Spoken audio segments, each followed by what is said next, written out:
Chers amis, j'ai l'honneur de vous accueillir dans ce nouveau Sabbat délices. Nous vous remercions de votre fidélité à notre chaîne Espérance TV. Après une semaine de défis, de labeur et de challenge, nous nous retrouvons enfin afin de partager, de louer autour de la parole de Dieu. Pour débuter ce Sabbat délices, je vous invite à adopter une attitude révérencieuse alors que nous prions ensemble. Père éternel, Père saint, merci pour cette semaine que tu nous as permis de passer. Merci car tu as été à nos côtés tout au long de celle-ci. Merci de nous avoir accordé ta protection, Seigneur. En ce Sabbat délices, ouvre nos cœurs à pouvoir entendre ce que tu as à nous dire, à être ouverts aux enseignements que tu auras pour nous. Au nom de Jésus et pour ta gloire éternelle. Amen.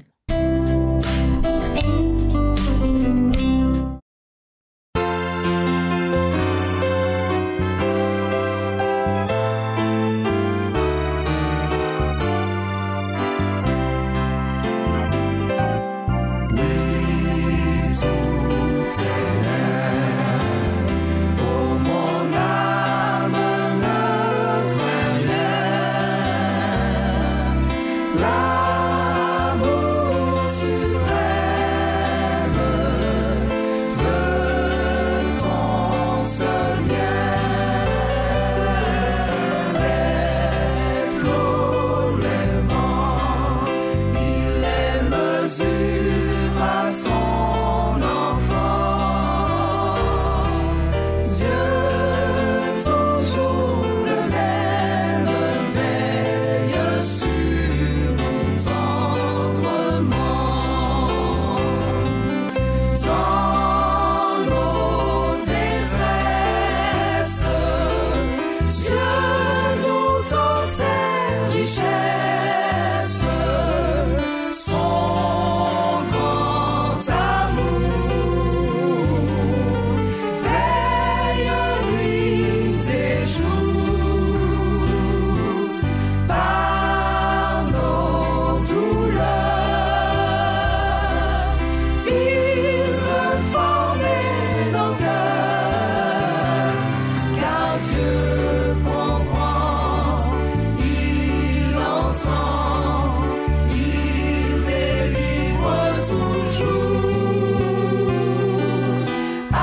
Prête l'oreille à mes paroles, ô Éternel. Écoute mes gémissements.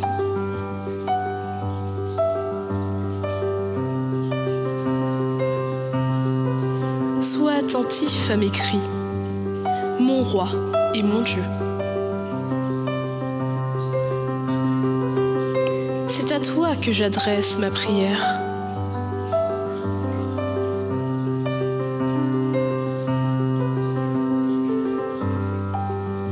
Éternel, le matin, tu entends ma voix. Le matin, je me tourne vers toi et je regarde. Je vais à ta maison.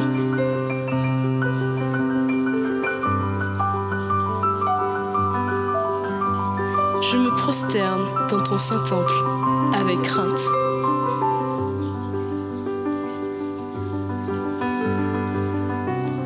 Alors, tous ceux qui se confient en toi se réjouiront.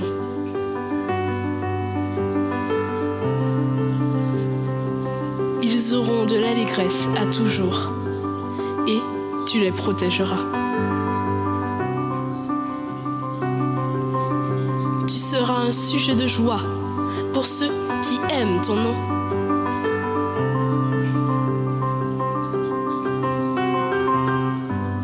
Car tu bénis le juste, ô Éternel. Tu l'entoures de ta grâce, comme d'un bouclier.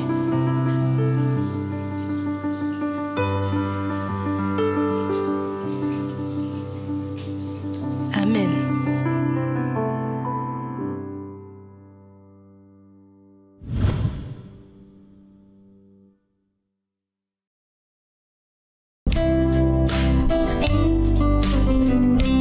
Il y a une chanson très connue qui dit « Je t'aime Seigneur, ton amour ne faillit jamais. Tous les jours, tu me tiens dans tes mains. Dès que je me réveille jusqu'à mon coucher, j'ai vécu dans la bonté de Dieu. Toute ma vie, tu as été bon. Toute ma vie, tu as été fidèle.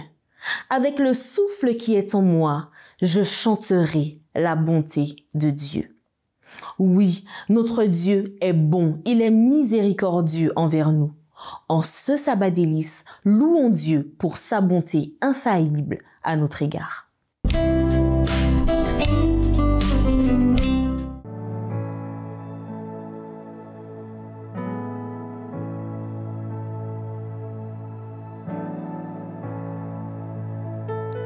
Je t'aime, Seigneur. Ton amour ne faillit jamais. Tous les jours, tu me tiens dans tes mains. Dès que je me réveille, jusqu'à mon coucher, j'ai vécu dans la bonté de Dieu. Toute ma vie, tu as été bon. Toute ma vie, tu as été fidèle. Avec le souffle qui est en moi, je chanterai la bonté de Dieu. J'aime ta voix. Tu me conduis à travers le feu. Dans les nuits noires, tu restes auprès de moi. Je te connais comme un père et comme un ami. Je chanterai la bonté de Dieu. Toute ma vie, tu as été bon. Oh, oh. Toute ma vie, tu as été fidèle. Avec le souffle qui est en moi, je chanterai la bonté de Dieu. Oh, oh, toute ma vie tu as été. Toute ma vie tu as été fidèle. Avec le souffle qui est en moi, je chanterai la bonté de Dieu. J'aime ta voix, j'aime ta voix. Tu me conduis à travers le feu. Tous les nuits noires, tu restes auprès de moi. Je te connais comme un père et comme un ami. Moi j'ai vécu dans la bonté de Dieu. Toute ma vie tu as été bon. Alléluia. Toute ma vie tu as été fidèle. Avec le souffle qui est en moi, je chanterai la bonté de Dieu. Je chanterai la bonté de Dieu. Je chanterai la bonté de Dieu.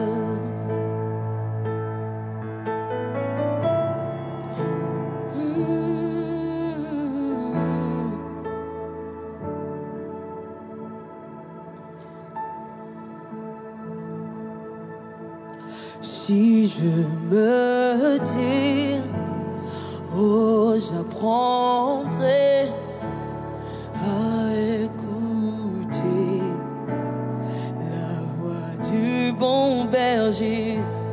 Quand je l'entends, oh, je comprends qu'il a payé pour ma liberté. Quand je t'ouvre mon cœur, je te vois, Seigneur. Quand je t'ouvre mon cœur, je t'entends me parler. Et ta loi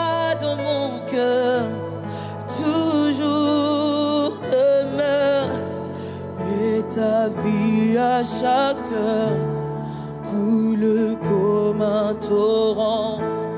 Quand je t'ouvre mon cœur, je te vois, Seigneur. Quand je t'ouvre mon cœur, je t'entends me parler.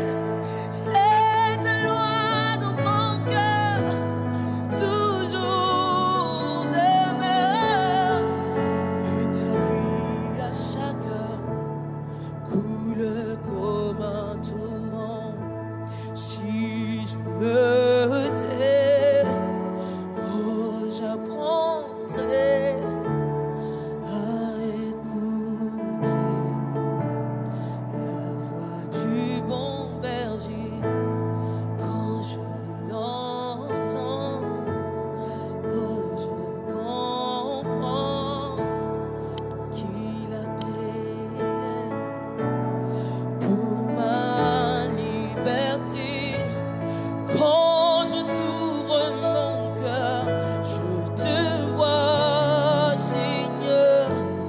Quand je t'ouvre mon cœur, je t'entends me parler. Et ta loi dans mon cœur, toujours demeure. Et ta vie à chaque heure coule comme un torrent. Coule comme un torrent. Coule, coule, coule comme un torrent.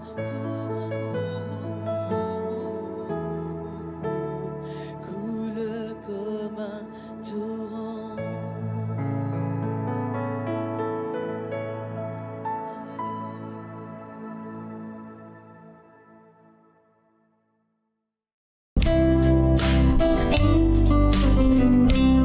La bonté est une qualité morale qui porte à faire le bien, à être bon pour les autres. Lamentation 3, versets 22 et 23 nous dit « Les bontés de l'Éternel ne sont pas épuisées. Ses compassions ne sont pas à leur terme. Elles se renouvellent chaque matin. Oh, que ta fidélité est grande !» Cher ami, les bontés de l'Éternel ne sont pas épuisées. Elles se renouvellent chaque matin pour toi. Alors, en ce sabbat délice, soyons tous reconnaissants et remercions notre Dieu pour la bonté dont il fait preuve à notre égard. Chaque jour, Dieu nous offre de nouvelles preuves de sa bonté et de sa fidélité. Ses compassions ne se terminent jamais et peu importe les épreuves que nous traversons, il est toujours là, prêt à renouveler son amour envers nous. Chaque matin est un nouveau rappel de sa grâce infinie, un cadeau pour nous encourager à avancer avec confiance et gratitude. Peu importe les difficultés, nous pouvons toujours compter sur la fidélité de Dieu, car elle est grande et inaltérable. Alors, même dans les moments de doute ou de découragement, souvenons-nous que sa bonté est toujours présente et nous pouvons lui rendre grâce chaque jour pour sa fidélité inépuisable. Alors, à l'exemple de notre Seigneur, cultivons la bonté, soyons bons les uns envers les autres afin de refléter Dieu dans tous les domaines de notre vie. Je vous invite à ouvrir vos Bibles dans le livre de Corinthiens, la deuxième épître de Corinthiens, au chapitre 5. 2 Corinthiens, chapitre 5, le verset 5 qui nous dit « Et celui qui nous a formés pour cela, c'est Dieu qui nous a donné les arts de l'esprit. Et celui qui nous a formés pour cela, c'est Dieu qui nous a donné les arts de l'esprit. » Pendant longtemps, j'ai lu ce mot sur les arts. J'avais entendu parler de ce que c'était, sans trop savoir en fait ce que c'était vraiment. Et j'étais jeune marié lorsque j'ai dû aller acheter un meuble avec mon épouse et que le vendeur nous a demandé de verser un acompte. Et je me suis posé la question, mais quelle est la différence réelle entre un acompte et des arts?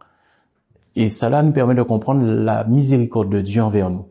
Lorsque nous versons un acompte, cela veut dire que nous nous engageons à 100%. Nous ne pouvons plus nous rétracter. S'il faut prendre un exemple concret, vous décidez d'acheter une voiture, le concessionnaire ou le vendeur n'a pas la voiture en stock au moment où vous faites l'achat.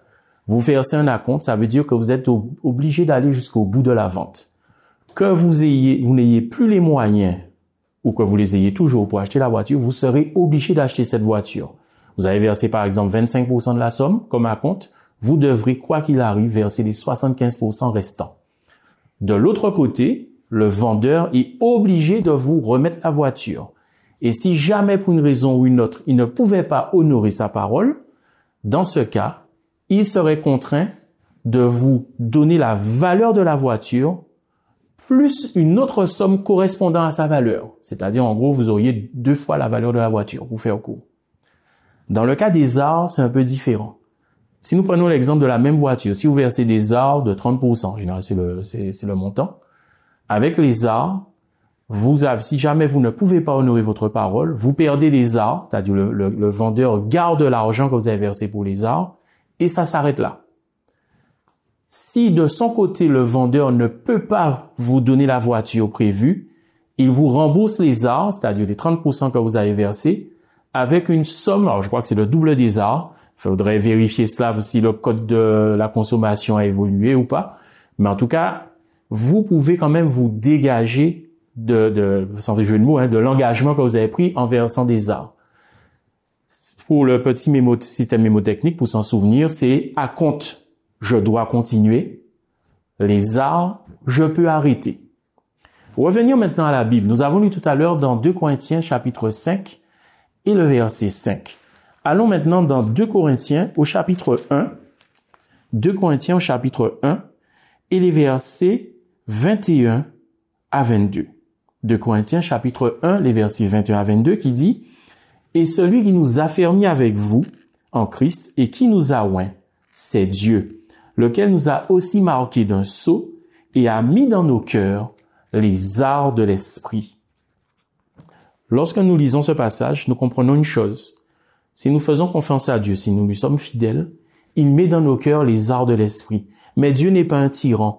Dieu n'est pas un vendeur qui voudrait nous engager à tout prix et nous retenir contre notre gré. Si nous choisissons de ne plus faire alliance avec Dieu, de rompre cette alliance ou de marcher contre la volonté du Seigneur, le Seigneur ne va pas nous obliger. Il nous a donné les arts de l'esprit, il nous laisse ces arts que nous avons, mais nous n'aurons pas la totalité de ce qu'il a prévu pour nous et nous serons perdus. Mais dans son amour, le Seigneur nous laisse la possibilité de choisir de le servir ou non. Il ne nous a pas demandé d'acompte. Il ne nous oblige pas à l'aimer, à l'adorer, à le servir, à marcher selon sa volonté et par son Esprit Saint en nous. Il nous fait la proposition de cheminer avec lui. Nous avons déjà reçu les arts qui nous permettent d'avancer par la foi. Et si nous lui demeurons fidèles et si nous acceptons de le laisser chaque jour continuer son œuvre en nous, il nous permettra de pouvoir avancer jusqu'à l'obtention de la vie éternelle. Nous l'avons déjà obtenu par la foi, par ces arts de l'esprit qu'il nous donne. Ne rejetons pas l'alliance que nous avons faite avec notre Dieu. Dans le livre de Matthieu, Jésus nous donne un exemple des personnes qui ont cheminé avec lui, qui ont reçu les arts de l'esprit. Si nous lisons dans Matthieu au chapitre 25, et lorsque nous lisons à partir du verset 41, ensuite il dira à ceux qui seront à sa gauche, « Retirez-vous de moi, maudits, allez dans le feu éternel qui a été préparé pour le diable et pour ses anges. Car j'ai eu faim, vous ne m'avez pas donné à manger, j'ai eu soif, vous ne m'avez pas donné à boire. J'étais étranger, vous ne m'avez pas recueilli. J'étais nu et vous ne m'avez pas vêtu. » Nous lisons dans le livre de Matthieu au chapitre 7, à partir du verset 21, Matthieu 7 à partir du verset 21, « Ceux qui me disent Seigneur, Seigneur n'entreront pas tous dans le royaume des cieux, mais celui-là seul qui fait la volonté de mon Père qui est dans les cieux. Plusieurs me diront en ce jour-là, et notez bien ce qui est dit, Seigneur, Seigneur, n'avons-nous pas prophétisé par ton nom? N'avons-nous pas chassé des démons par ton nom? Et n'avons-nous pas fait beaucoup de miracles par ton nom? Alors, c'est Jésus qui parle, je leur dirai ouvertement, je ne vous ai jamais connu. Retirez-vous de moi, vous qui commettez l'iniquité. Ce qui est intéressant dans ce texte, c'est que ce sont des gens qui auront vraiment chassé des démons, vraiment guéri des gens au nom de Jésus. Ils auront reçu les arts de l'esprit. Cependant, Le fait d'avoir les arts ne garantit pas d'avoir la totalité du produit. Mais pour l'Esprit Saint, il en est de même. Nous pouvons commencer à cheminer avec Jésus, mais si nous lâchons la main du Christ, si nous rejetons le Saint-Esprit, il ne pourra que nous rejeter également, puisque nous l'aurons rejeté. Voilà pourquoi, lorsque Paul nous dit que nous avons été scellés et que nous avons reçu pour cela les arts de l'Esprit, ce que nous avons lu dans 2 Corinthiens chapitre 1 et un peu avant dans 2 Corinthiens 5, voilà pourquoi il est important chaque jour de nous confier au Seigneur et de lui remettre nos vies. Nous terminons avec un dernier texte, un appel qui se trouve dans le livre de Deutéronome au chapitre 30, Deutéronome chapitre 30 et les versets 15 et 16. Voici, je mets aujourd'hui devant toi la vie et le bien, la mort et le mal. Et si nous allons au verset donc 19, j'en prends aujourd'hui à témoin contre vous le ciel et la terre. J'ai mis devant toi la vie et la mort, la bénédiction et la malédiction. Choisis la vie, afin que tu vives, toi et ta postérité. Puissions-nous toujours choisir la vie, choisir la voie de Dieu et nous laisser conduire par Jésus-Christ et par son Esprit Saint. Amen. Nous vous remercions pour votre attention tout au long de ce sabbat délice. Avant de nous quitter, inclinons la tête pour une courte prière. Seigneur, merci. Merci pour les enseignements que tu nous as donnés en ce sabbat délice. Aide-nous à être bons les uns envers les autres, Seigneur. Et aide-nous à comprendre que ta bonté pour nous est inépuisable et que ta fidélité ne faillit jamais. Aide-nous à garder les yeux fixés sur toi tout au long de ce sabbat délice. Ce sont les grâces que je te demande au nom de Jésus et pour ta gloire éternelle. Amen. Si cette méditation vous a fait du bien, n'hésitez pas à liker, à commenter et à la partager autour de vous. Je vous souhaite un agréable sabbat délice. Que Dieu vous bénisse en ce jour précieux.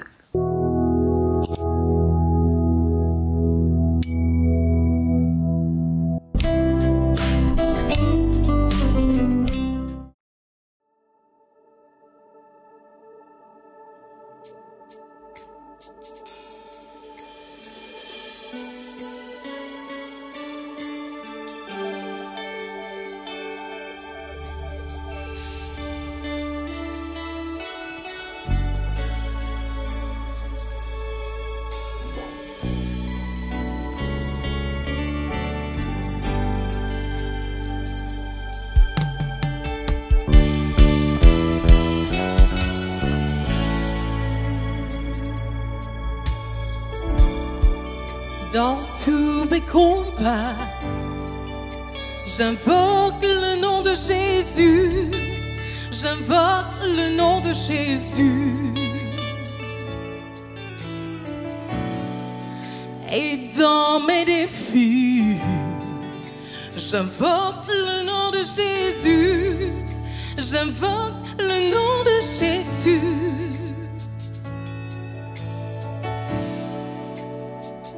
Dans ma détresse, j'invoque le nom de Jésus.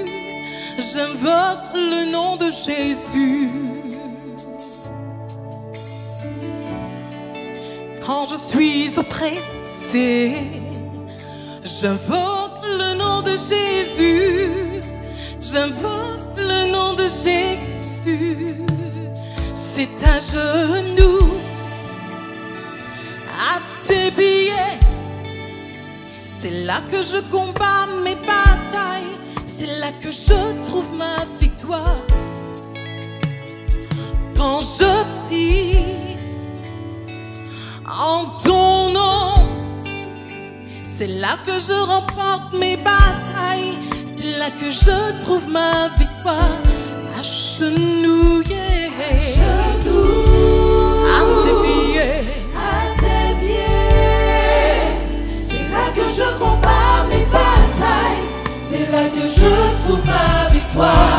Quand je prie en ton nom, c'est là que je remporte mes batailles, c'est là que je trouve ma victoire. Allez, symbiose, on le dira pas. Agenouillé, à tes pieds.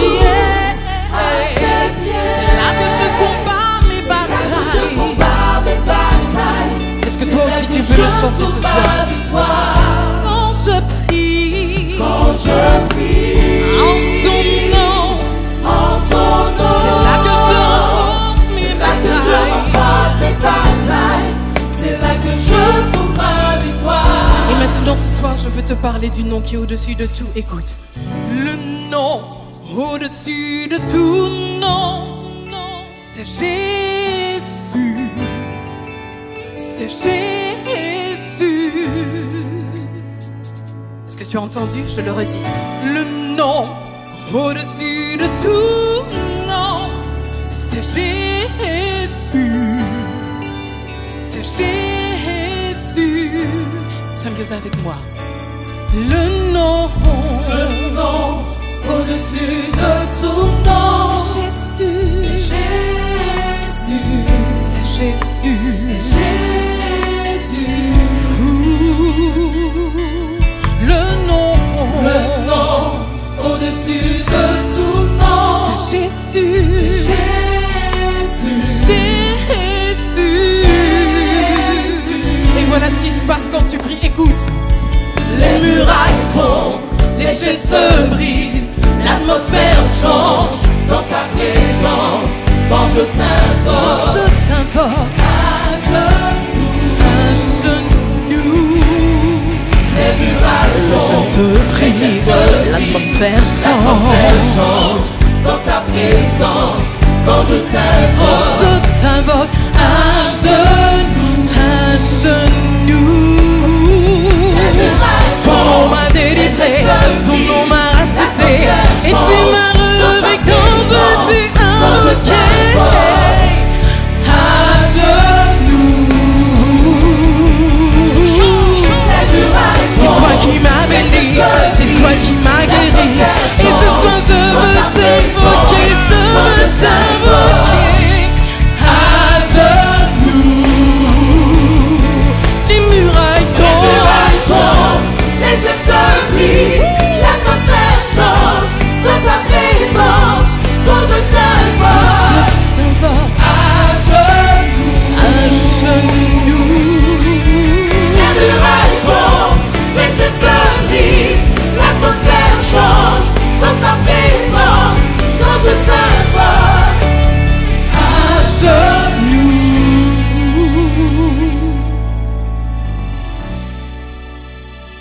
Comme te l'a dit William tout à l'heure, nous n'étions pas là quand la mer Rouge s'est ouverte. Alors qu'est-ce qu'un témoin? En vrai, un témoin est celui qui voit, celui qui ressent, mais aussi celui qui transmet quelque chose. Mais nous n'étions pas là quand les Israélites sont passés à pied sec. Nous n'étions pas là non plus. Le déluge est tombé. Mais moi, Sandra, de quoi suis-je témoin alors? Eh bien, je suis témoin de deux choses. Je suis témoin de ce que je vis, soit bien, soit mal. J'ai vu des mauvaises choses se réaliser dans ma vie, dues à des mauvais choix que j'ai faits. J'ai vu la peine se manifester dans le cœur et le regard de mes parents ou mes amis quand j'ai fait de mauvais choix. Ça, c'était le côté négatif. Mais d'autres fois, j'ai vu la joie aussi se manifester dans le regard de ma famille et de mes amis pour les bons choix que j'ai pu faire. Et je vis au quotidien l'amour de mes amis. J'en ai aussi quelques-uns dans la salle. Mais je suis aussi témoin d'une deuxième chose. Je suis témoin de la manifestation de l'existence de Dieu dans ma vie. En effet, Dieu a pris à un moment donné le burin, le marteau pour me façonner et me faire changer de voie ou changer de vie. Et il a réalisé également des choses merveilleuses pour moi. Et pour ça, c'est du concret pour moi. La mer Rouge, oui, mais ce que je vis, c'est du concret pour moi. Et moi qui vous parle, le nom de Jésus m'a délivré d'une main invisible un soir chez mes parents. Dieu m'a invité aussi à aimer certaines personnes que je n'aimais pas au départ. Mais ça m'occasionnait un mal de dos et aujourd'hui je suis debout. Parce que j'ai choisi d'aimer. Voici quelques petites bribes de ma vie. Mais tout ça, c'est parce que j'avais décidé un jour de m'abandonner au Seigneur et de me mettre à genoux. Alors toi qui m'écoutes, tes batailles, confie-les à Dieu. Même si tu as vu une toute petite chose dans ta vie qui te rappelle que Dieu existe, même si tu n'as en mémoire qu'une seule petite manifestation de l'existence de Dieu dans ta vie, entre dans la gratitude. Et effectivement, entrer dans la gratitude fera que cette chose, cette lumière qui a rayonné un jour en toi, grandira. Et donc quand la vie te dira que c'est fini, Dieu à travers toi te dira: non mon frère, prends courage. Non ma sœur, prends courage, ce n'est pas fini. Confie tes batailles à Dieu. Il a misé sur toi. Il a voulu ton existence. Et n'oublie pas une chose, c'est lui qui a le dernier mot pour ta vie. Et Dieu saura te restaurer comme il m'a restauré. Alors aussi lève-toi, avance et crois.